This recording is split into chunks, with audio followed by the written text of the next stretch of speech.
I now call to order this work session of the Anchorage Assembly regarding confirmation hearing of Kent Kohlhase, Director of Public Works.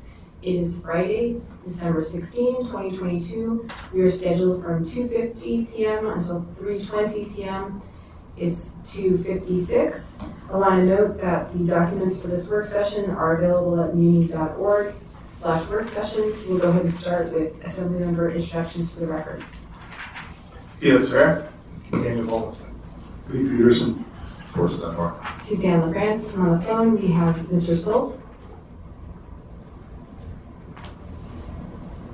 Here. Thank you.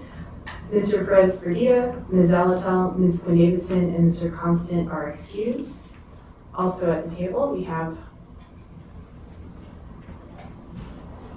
Kent Kohlhase, Director of Public Works. Amy DeBoski, Municipal Manager. Sherry Kirker, HR Deputy Director. and from the clerk's office, Barbara Jones, Municipal Clerk. Jamie Hines, Election Administrator. thank you and welcome everyone. I want to note that Mr. Kohlhase's confirmation or appointment is on the regular meeting agenda of December 20th, 2022 as item 11D. And with that, I will turn to Ms. Demboski for an introduction. Thank you, Madam Chair, members of the Assembly. It is truly a pleasure to introduce to you a man who probably doesn't need an introduction. I think most of you know Ken. Ken Kohlhase has worked for the municipality of Anchorage since April 2013 when he was hired to be the private development manager in development services. In 2015, Kent was selected to manage the engineering design section of project management and engineering. In that role, he also served as the municipal engineer. In 2019, Kent was appointed as Director of Project Management and Engineering. PME has responsibility for design and construction of capital road and drainage projects, survey and right-of-way acquisition for municipal purposes, and watershed management for compliance with state and federal requirements. Kent also served in a long-term acting role as the building official and Director of Development Services. Development Services has the responsibility for building permits and inspections, right-of-way enforcement, land use, as well as private development. Before joining the municipality, Kent worked for the U.S. Forest Service for about 20 years, with the last 6 leading the engineering staff groups on the Chugach National Forest. Kent's staff had overall responsibility for facilities, roads, fleet, fire, surveying, and aviation. Kent graduated from the University of Alaska Fairbanks in 1993 with a bachelor's degree in civil engineering. He has been a registered civil engineer since 1998. Ken has built a stellar career in public service, has an excellent track record of accomplishments, and is known to be an exceptional manager. The municipality is genuinely fortunate to have his knowledge and expertise. The administration is truly grateful that Ken is willing to accept this new role as the Public Works Director. The Mayor respectfully requests the Assembly support Kent Kohlhase as the next Public Works Director. And Madam Chair, I will now turn to Deputy Director Gerker to discuss the HR vetting process and what Mr. Kohlhase's application, how it was vetted. Through the chair, thank you. Mr. Kohlhase's application with the municipality was thoroughly vetted by the Human Resource Department and our third-party vendor, Pinnacle. Steps taken to validate Mr. Kohlhase's credentials and experience is as follows. He received a criminal and credit background check through Pinnacle. He had his highest levels of education verified by HR staff. His past employment was verified by HR staff. That's 3 employers or up to 10 years, whichever is longer. His name was checked in the CourtView database by HR staff, and multiple reference checks were conducted. Thank you. Thank you. And Mr. Kohlhase, would you like to say anything? I know that you have worked with all of us, some of us, ever since I've been on the body, you've been here. In fact, some members were asking why are we even having a confirmation hearing today? That's a good way to start. Thank you, Madam Chair. It's gratifying to hear that. I've never enjoyed job interviews, and this feels like a really big job interview. But I'm glad to be here. I'm excited for this opportunity to take on this larger role. I'm looking forward to helping guide the traffic department, PM&E, and the maintenance and operations department as they continue to do their good work in serving the citizens. I think that's what all of our missions are, both on our side and on the Assembly side. I'd like to thank Mayor Bronson, Municipal Manager Dubosky, and Lance Wilbur, who I see in the audience here, for their confidence in me in putting me forward for this position. I think my work history and my approach to people and problems helped make me a good fit for this position. As Amy noted, I've in my 10 years with the city, I've been in several different positions. I won't run through that list again, but all of those positions have to one degree or another involved working with the public and with members of the Assembly and with developers and contractors and trying to protect the taxpayers, advance the public interest, and help development proceed, whether it's public development of our roads and drainage systems or private development. I have always tried to have three guiding principles is what helps me in my professional and personal career. Serve the citizens of Anchorage, look out for the interests of taxpayers, and do the best job possible. And I think the first two, serving the citizens and looking out for taxpayers, are really kind of interrelated, right? What we do as municipal employees affects the citizens. It certainly affects their wallet. It affects their bottom line. They pay property taxes, and they expect things to be done effectively and efficiently. We build roads, design and build roads that last, that meet their design life. We work with private developers to ensure that when they build developments that we're going to ultimately own, roads and drainage systems, that they're built to the standard that ensures the public gets good value for that investment.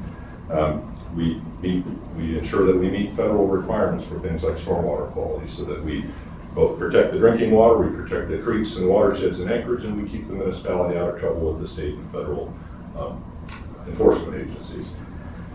We plow roads, we patch potholes, we operate traffic signals, the list just goes on and on. Those are the things that we do that are paid for by taxpayer money, whether it's operating funds or bond funds. So my approach has always been to ensure, to the best of my ability, that we manage those funds effectively, we spend them effectively, legally, and on the highest priority work. As Public Works Director, in addition to leading the three departments, traffic, PME, and M&O, there are, right now there's two new directors. They both have about a year and a half under their belt. That's Brad Coy in traffic and Saxon Shearer in M&O. And we'll be hiring a new PM&E director, presuming that I move ahead. And so the three new directors, the new PM&E director may have no department management experience. So I view myself as having an opportunity to help mentor those folks. I understand the municipal system. I understand how we get things done. I understand the other departments, and I think I can help mentor them so that they can be very effective in leading their departments. I've been a supervisor for over 20 years, leading groups from 2 or 3 up to as many as 25 to 30. So I've got some experience doing that, and I think I can bring a lot to bear on this. Relationships are important to me. I think, as you mentioned, Suzanne, I've worked with, Madam Chair, sorry, I've worked with many of you. I think probably Member Walland and Member Salter are really the only two in this group right here that I haven't worked with. And I think I've got a good relationship with you. There's been some hiccups, I know. I make missteps like everybody, but I think I have a very good working relationship with the body, and I think that's important to me in whatever role I'm in for, again, advancing the interests of the citizens of Anchorage. I've got a good relationship, I think, with a very good relationship with DOT, Alaska Department of Transportation. We meet monthly. Wolfgang Young doesn't come to those meetings anymore now that he's the Central Region Chair and soon retiring. That's unfortunate for all of us, but he was at the meetings early on in my tenure with that group, and now Sean Baskey and John Millenell and others have taken over, and I maintain a very good relationship with them. As a matter of fact, Commissioner Anderson is planning to be in town next week, and his staff just reached out to me, and we're going to meet on Tuesday just for a half hour just to chat. I'm sure that snow removal and other things will be on that agenda. So looking forward to helping establish that relationship. And then also on relationships, the internal departments. I mean, all of us know how government runs. It's a bureaucracy, and it takes time to steer the ship sometimes. But I've been very fortunate to have really good working relationships and a lot of experience working with planning, transit, development services where I worked, AWU, the port, the Parks Department, we have a lot of overlap. And of course, I work very closely with OMB and the Department of Law. I'm on the phone with some of those departments, certainly Law and OMB, probably multiple times a week. So I've got those relationships where I think they trust me and I trust them. So if I need advice, I can call and get it. And if I can help them, they don't have any hesitation reaching out to me as well. My philosophy, I talked about fiduciary responsibility. My philosophy really is do what's right and what's best for the public and protect the taxpayers' interests.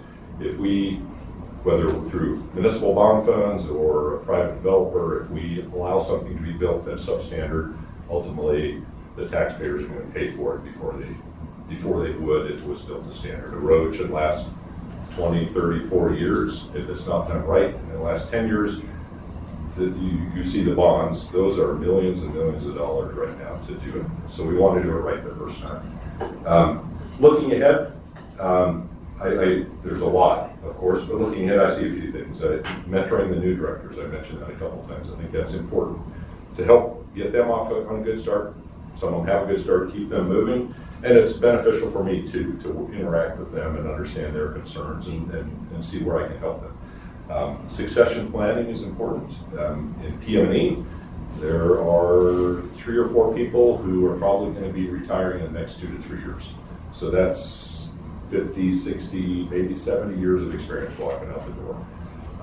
Learning the other departments now, I know there's a couple people in traffic who are close to retiring. Paul Van Lanningham will be retired in 3 to 5 years. That's a huge loss. That'll be 30 years of experience walking out the door there. So succession planning and making sure that there's continuity in managing those departments is very important to me.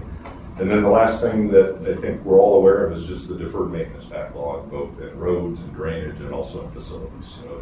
The number that I'm sure some of you have heard me use on the roads and drainage side is $1 to $1.5 billion in deferred maintenance. So right now we're bonding for $30 million in road funds. We're hoping to have kind of a return invigoration of the state grant program, but even at $100 million a year, the deferred maintenance keeps growing, and we're struggling to keep up. So I think being able to prioritize our work, maintenance, new construction, heavy reconstruction, all of those play into that model. So in closing, I'd say thank you for the opportunity to sit here and talk with you, and I'm truly excited about this, and I'm open to any questions you may have. Thank you. Thank you, Mr. Kohlhase. I'll start, and first I just wanted to thank you for all your help through the years and for your service, and I really appreciated what you said about building good working relationships. I think it's critical, and especially for trust. And I also wanted to thank you for your recent very timely and thorough responses to emails that I have forwarded regarding snow removal. And on that topic, I would ask if you have thoughts about how to improve snow removal. And I know that's something that we're likely going to get into a deep dive later, but just given your extensive experience with the Muni. And then also, I am very interested in restarting the conversations about stormwater utility, the deferred maintenance that you mentioned, the $1 to $1.5 billion, particularly the drainage piece being part of that, is something that's a big interest, and especially to my constituents in South Anchorage with all the road service areas, and oftentimes a lack of a holistic way to address those problems that start upstream but manifest downstream. And I'm not saying that, just for the record, I'm not saying that all my constituents are necessarily in support of the stormwater utility, but definitely in support of having those conversations about stormwater and drainage and roads. Thanks. Right. Thank you for the question. So snow removal, this has been a tough 10 days. It's been said in the press, the mayor said it, Paul Van Lanningham said it, Lance has said it when he's been interviewed again on the mayor's Facebook page. Historic amount of snow. I think before the storm a couple days ago, the word was it was the third biggest event in kind of recorded history, one of the biggest that Paul remembered in his 27 years, and then you add the 14 or so inches we got a couple days ago on top of that. So my opinion, and I know that there's been challenges, but I believe street maintenance has really done a very, very good job of responding to this very, very large event. You know, in my view, one could staff for the historic events, and then there's people and equipment sitting around not doing anything for the years and years and years where it's not a historic event. Or you staff for, you know, the kind of the historical averages, and you adapt when the big storms come. But I think, in my opinion, Paul and his crew, they've been working around the clock since the day snow started falling last week, and I think they did a very good job. We put some tools in place. We've been able to exercise some of our existing contracts. We reached out to one of the LRSA contractors and been able to bring in some of their resources when they were done with their areas. We've done the same with Subversa. That's really helped, both in the way of trucks and graders. So we've used those tools pretty successfully to help address this. We've long had a standard of 84 hours for a plow out from the time residential plowing starts. We came very close to meeting that after the big two event storm last week, and they exceeded that here over the past couple of days. So I know the public's frustrated. I think that when you step back and look at it within how we've performed historically, I really think street maintenance has done a good job. And I'm sorry, then your follow-up on your question on drainage. So the challenge on the hillside, of course, is it's not an ARTSA, so we can't bond for large projects up there. We were talking about that before the meeting started. It's very challenging sometimes to address some of the infrastructure needs up there. The stormwater utility, I saw benefits to it. I saw some challenges with it. I think putting it in front of a vote of the public, you've got people who are going to say, I never have flooding. Why would I vote for it? I've lived here for 40 years, never had a problem. So that's a policy question. I'm not refusing to answer, but I'm operational. We work within the framework we have available to us to get things done. So if the stormwater utility were to come back and be a topic of discussion, watershed management has looked into it extensively. They've got a lot of good advice and thoughts on it. Right now, I'm constrained to work within the framework we have. Thanks.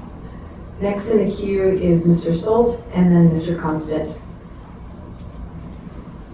Thank you, Madam Chair. I think we all had that snow plowing question in our list. So I have a question around how will you, or what ideas do you have to help improve fleet maintenance? So when you look at APD, the repair shop, there's a lot of vehicles sitting outside. When you talk about the recent snow plowing, a lot of vehicles were down for maintenance. Any ideas on how to help that division to better meet the goals of uptime and equipment reliability? To the chair, thank you for the question. I do have some ideas. I don't have everything solved, of course, nobody does right now, but so with respect to APD, we are making some strides. We have a letter of intent right now by 9 new Tahoe interceptors. It's not a purchase that's done, but we have a letter of intent to do that with the supplier who have vehicles available. I've been talking with Mark Warfield at Fleet. He's aware, we're all aware that there's vehicles over there that are waiting to be upfitted with the equipment that's needed to put them on the street as vehicles that officers can use. Mark is, just today was communicating with him. We're working to leverage the state's contract to do some of that upfitting. So hopefully that'll come to fruition soon. On the heavy equipment side, I honestly don't know, and I can find out, I don't know the exact issues with the 9 graders that were down. That was kind of the information that we put out when the snowstorm started. I know that shortly after that, we were up to 28 graders operational. I think the number today is in the 26 range. It goes up and down as things break and things are repaired. Not to blame supply chain, because that's a convenient thing for people to say. Supply chain is an issue. We had a couple things this week where we had parts flown in from Spokane because they're not available in Anchorage. And like anything, it's a balance. We could have spare graders sitting in the yard. We could have every imaginable part sitting on the shelf. But when a new model of grader comes out and those parts don't fit, then what do you do with them? So it's a balance. The professionals at Fleet Maintenance try to maintain the right stock of parts, rely on the parts houses in town, occasionally reach out of state to get parts.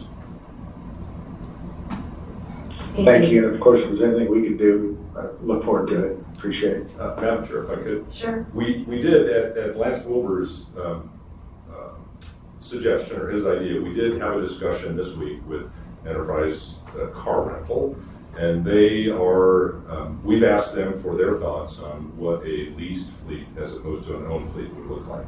And there's several components to that, right? There's a heavy equipment fleet. I'm not sure that whether that's viable or not, but there's also the APD fleet and the light duty fleet that's non-APD. So they gave us just a very brief overview yesterday as to what that might look like.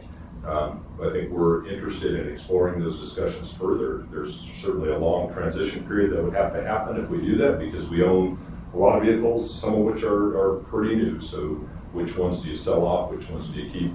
But we are looking into that option as well. Thank you. Any follow-up, Mr. Stoltz? No, I'm good, Madam Chair. Thank you. Mr. Constant? Thanks. I didn't study up on this, but do you know what this year's snow plowing budget was?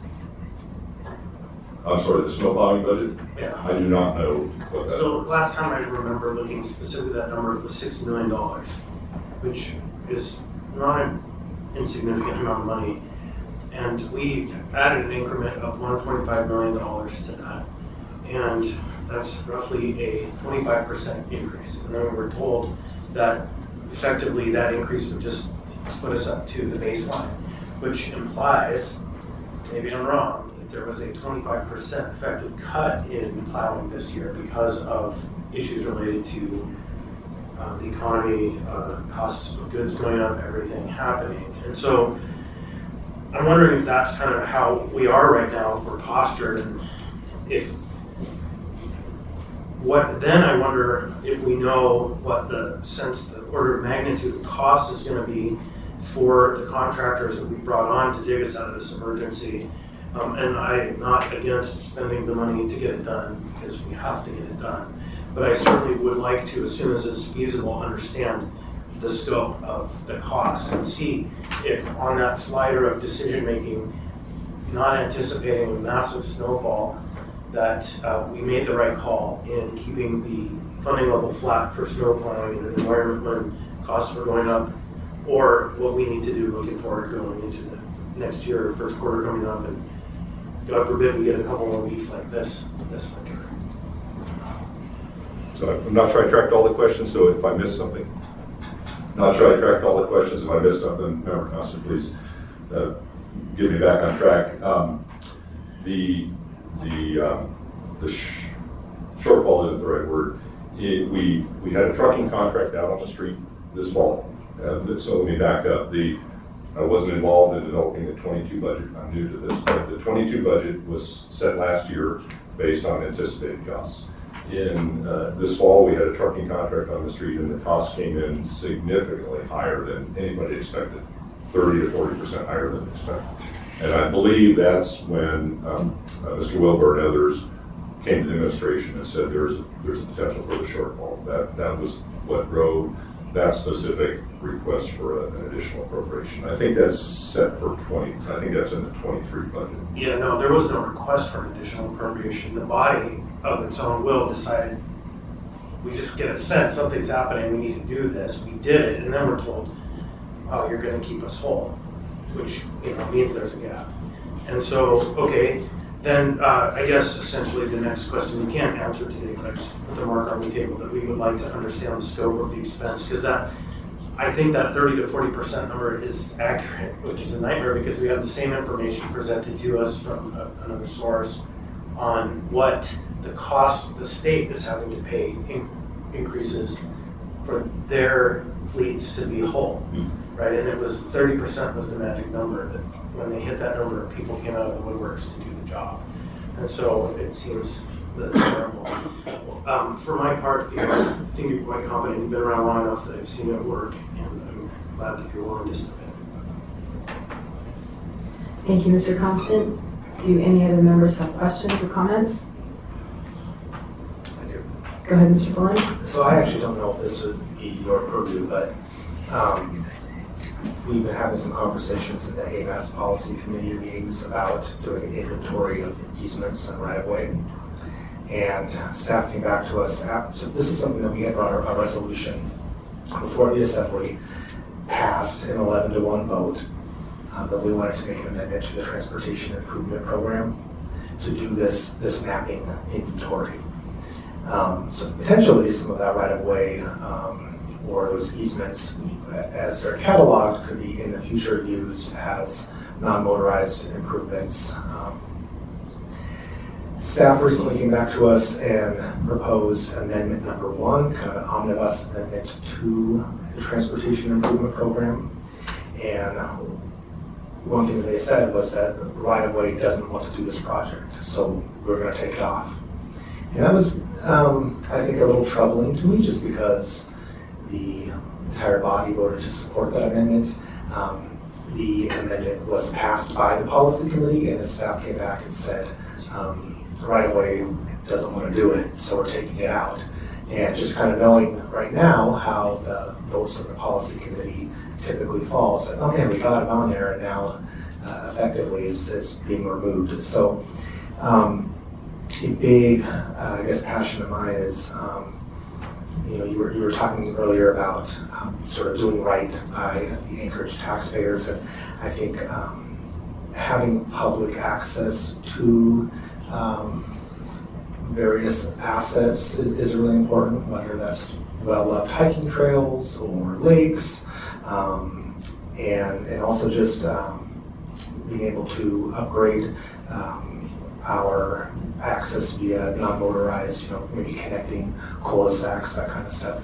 Can you just give me your, I guess, general view on some of that? I know that might be a lot to unpack, but is that type of project something that you would support, or is in your purview of maybe cataloging and making more readily accessible to the public those easements, those right-of-ways? Member Bowles, yes, it falls in, I do not have these buttons figured out. That falls in probably a couple different departments, a few different departments, but certainly PM&E, my old department, the right-of-way section. And when you say right-of-way didn't want to do it, I'm not sure exactly who AMATS was talking to, but the right-of-way section, the survey right-of-way section, is in PM&E. It was under my direct supervision. And I would be surprised if somebody in right-of-way told AMATS without telling me that we don't want to do this work. I think the challenge would be funding and staffing to do the work. I can say that under the previous administration, Municipal Manager Bill Falls, who was very interested in exactly this issue, in identifying rights-of-way, undeveloped rights-of-way that don't currently have roads or trails in them, and undeveloped trail easements, and figuring out where those opportunities exist to build connections, pedestrian connections, connections to schools, connections between neighborhoods. He was very interested in that, as were we. We talked with the GIS folks at the municipality, and it was I don't remember the number, but it was a relatively costly proposal to have somebody really go through every property record in town and identify where those, particularly the easements, might exist, because they don't always show up on drawings where rights of way do. Easements sometimes are just dedicated by a document that exists somewhere. So, but yes, I would support that. I'd be surprised if right away said they wouldn't do it. I'd like to learn more about that. Lance and I have been working with a couple of very proactive community members on the hillside. We have a lot of interest in this. You probably know who they are.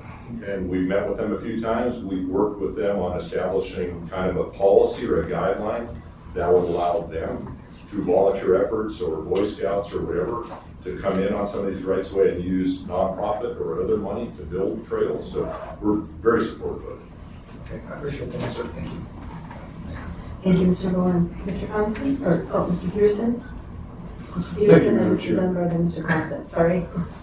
I just want to thank Ken for making himself available for this position. It's a heavy-duty role. There's a lot to do with his job. But I also wanted to point out that I noticed on the resume that you've actually been a grader driver and an operator at some of these pieces of equipment back earlier in your career. And so having someone that's done that, been there, lends some credibility to the people that are actually out there doing the work now. And if they know the guy at top has actually, done that job before, I think that it helps in management leadership of your department. So thanks for doing this, and thanks for getting back to me with my emails and taking care of the snow removal problems that have come up here and there over the city in the last week or so. Thanks. If I may, Madam Chair, so I got the button that time. So I appreciate those comments. I think it will be helpful for me. At least I understand what they're talking about when Paul and the other folks come to me. I will say I was at street maintenance about a month ago, and Paul showed me around and had me sit in a new grader, and it doesn't have a steering wheel. The ones I ran had steering wheels and levers. It doesn't even have a steering wheel, so I don't think Paul can call on me to help plow snow anytime soon. As joysticks. All joysticks, 2 joysticks, yeah. Thank you. I just want to note we have about 3 minutes until our next final work session starts. Mr. Dunbar and then Mr. Constant. Thank you, Madam Chair. I'll try to be quick.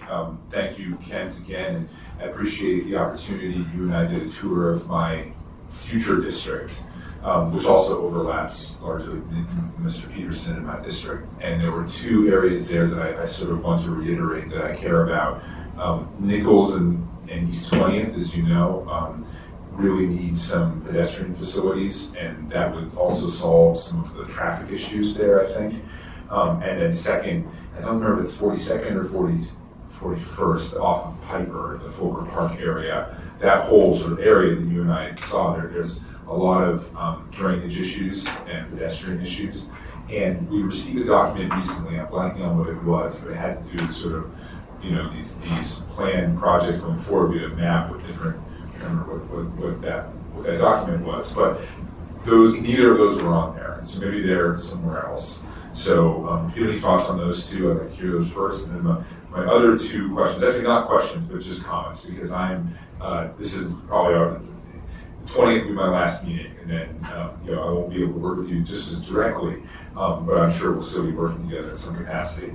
The first is sort of similar to what Mr. Volin said, but from the other angle. When it comes to road right-of-ways, there are certain road right-of-ways that we haven't developed, and I would encourage you to not develop them, and in some cases even vacate them. So I'm thinking of one which is DeBar, between DeBar and is it Boston or East DeBar, near Chauncey Muldoon Park. There is a right-of-way there that abuts the Muldoon Mall that frankly should be vacated. We would never, if we tried to punch a road through there, literally the neighborhood would lay down in front of our bulldozers, and it would be insane to build a road there. And the justification was always, well, what if J-Bear wants to put another gate here? And my thought is always, well, fine. If J-Bear finally does, that's the stuff. If J-Bear somehow wanted to do that and put a gate onto one of their shooting ranges, which seems very strange to me, but if they wanted to do that, then they can use eminent domain, do whatever else they need to. But let's not have some very far in the future plan interrupt development there. The last example is in Scenic Valley, when we on the bond redeveloped that area off of Northwind. We put in new drainage and new sidewalks. The contractor came to us and said, hey, there's also this little green area that we could punch a road through with this money. We could also connect it to East 36. And I basically begged them not to do it, and they didn't do it. because it's actually, it's a green space that the kids use to walk to school. It's basically a walking path, one of the very few in that neighborhood. But if you want to complete the grid, it makes sense to knock it out and put a road there. But it would have been a horrible use of funds and it would be deleterious to the neighborhood. And so I guess what I'm urging you to do is not to punch through roads if you can avoid it, and to vacate some of those road right-of-ways, or to work towards doing that in the future, if it makes sense. And then my question was about Nichols, East 20th, and 42nd and 41st. Sorry. Thank you, Member Dunbar. I'm not sure the document you're referring to that didn't have those projects on it, but I can tell you that 42nd Avenue is on the CIP. It's an active project. It's a few years out. It's a very expensive project, but it is currently in design. We're proceeding with that project. 20th and Nichols, it may be on the bond for construction this year. I can't remember, but that project, I'm aware of your interest in that, and we've been working on that. It is an active project proceeding towards construction. And I'd be glad to talk offline about these other questions you have. Wonderful. Thank you, Madam Chair. Thank you, Mr. Dunbar, and we are cutting into the next work session time. So very quickly, Mr. Constant. Yeah, thank you, Ken. Just this first time, Suzanne and I will put this out there, but we'll be expanding the scope of the Enterprise and Utility Oversight Committee to include works and maintenance and operations.